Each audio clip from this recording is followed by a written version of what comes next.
Vidarth.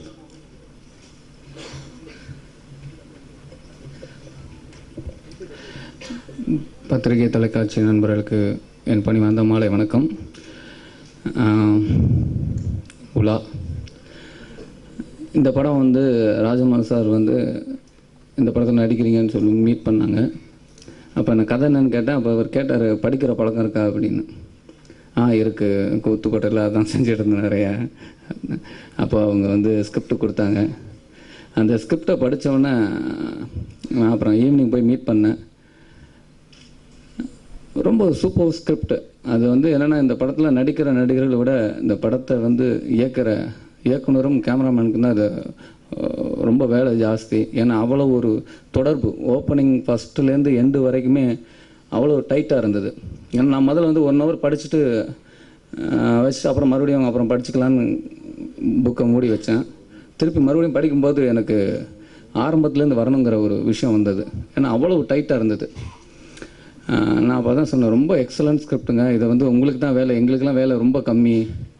ஏன்னா அவர் narrate பண்ண விதமே ஷார்ட் பை ஷார்ட் எல்லாமே அவ்வளோ அழகாக நேரேட் பண்ணியிருந்தாங்க. ரொம்ப ஈஸியாக இருந்தது ஆக்ட் பண்ணும்போது. நான் இப்போ சமீபத்தில் எல்லாருமே சொன்னாங்க, என்னோடய படம் 1.5 வருஷம் ஆச்சு, இன்னும் உங்கள் படம் வரல, நல்ல ஸ்கிரிப்ட் செலக்ட் பண்ணுங்கள் அப்படின்னு நிறைய பேரே நண்பர்கள் நீங்கள்லாம் சொல்லியிருக்கீங்க. இந்த படம் உண்மையிலேயே ரொம்ப டிஃப்ரெண்ட்டான ஸ்கிரிப்டும் இல்லை, இதோடைய திரைக்கதை ஓட்டம் அவ்வளவு சிறப்பாக இருந்தது. இதில் நடிச்சிருக்கிற ஒவ்வொரு கதாபாத்திரமும் அற்புதமான ஒரு ட்ராவல் இருந்தது. எல்லாருமே இதில் யார் ஒருத்தவங்க சின்னது பெருசு அப்படிலாம் இல்லை, எல்லாருக்குமே ஒரு அற்புதமான கதாபாத்திரம், எல்லாருமே ரொம்ப நல்லா நடிச்சிருக்காங்க. அப்புறம் ஏன்னா நான் இப்போ தான் அஜித் சார் நேற்று ஷூட் முடிச்சுட்டு இங்கே வரேன். அவரோட இருக்கிற ஒவ்வொரு நாளுக்குமே எனக்கு அவ்வளோ சந்தோஷமாக இருக்கும். அஜித் அண்ணாவோட இருக்கும்போது நேற்று நைட்டு திடீர்னு வந்தேன். இன்றைக்கி ப்ரெஸ் மீட்டுன்னாங்க.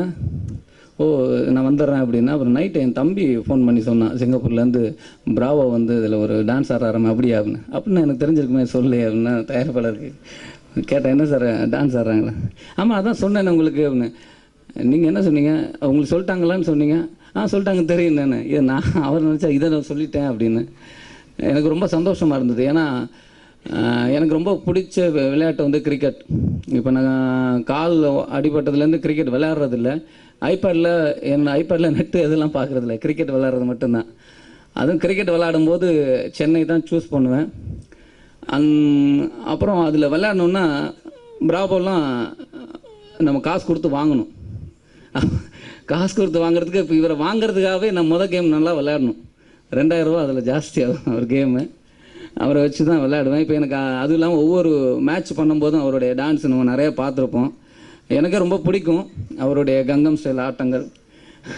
இப்போ இந்த படத்தில் அவரோட ஆட்டத்தை பார்க்குறது உங்களை மாதிரியே நானும் ஒரு பெரிய எதிர்பார்ப்போடு இருக்கேன். கண்டிப்பாக இந்த படம் இன்றைக்கி வித்தியாசமான படங்களுக்கு மக்கள் பெரிய ஆதரவு கொடுக்குறாங்க. அது பெரிய நம்பிக்கை இருக்குது. இந்த படத்துக்கும் பெரிய ஆதரவு இருக்கும். ஏன்னா ஸ்ரீகாந்த் சார் ப்ரொடியூசர், அவர் சித்திரம் பேசுதடி படம் முடிச்சுட்டு அவர் பெரிய வெற்றி படத்தை கொடுத்துட்டு அதுக்கப்புறம் நீண்ட நாளுக்கு அப்புறம் இந்த படத்தை பண்ணுறாரு. ஏன்னா ஒரு நல்ல கதையை செலக்ட் பண்ணுறாரு. அதிலே தெரியும் அவருடைய செலெக்ஷன் என்ன அப்படிங்கிறது. அவ்வளோ சிறப்பாகவே இந்த படம் வந்திருக்கு. அது கண்டிப்பாக ஒரு ஆதரவு கிடைக்கும் அப்படிங்கிறது எனக்கு ஒரு நம்பிக்கை இருக்குது. நன்றி, வணக்கம்.